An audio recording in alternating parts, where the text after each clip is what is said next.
ازاي الابيض ممكن يلعب ويكسب في الموقف ده؟ هنا طبعا بكل بساطه لو انت اكلت الفيل ده هياكلك بالملك، وطبعا انت كده ما كسبتش، الموقف هينتهي تعادل لانك انت مش معاك غير حصان. في نفس الوقت لو رحت رقيت وزير او طابيه فكده ستيل ميت، لان ما فيش حاجه ممكن تتحرك ولا الملك ممكن يتحرك. فالحل الوحيد هنا عشان تقدر تكسب انك تروح ترقي فيل. واحد هيقول لي طب هو فيل وحصان يقدروا يعملوا كش مات ضد فيل؟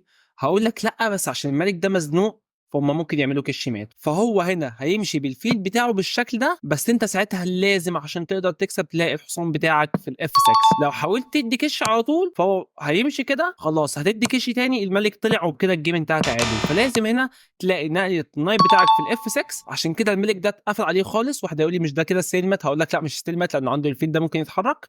فلو الفيل ده اتحرك في اي مكان بكل بساطه هتجيب الفيل بتاعك اي مكان، هتروح تدي الفيل بتاعك في الجي 7 كالشمال. لو قدرت تجيب نايت اف 6 دي اكتب لي تحت في الكومنتات، ولو عجبك الموقف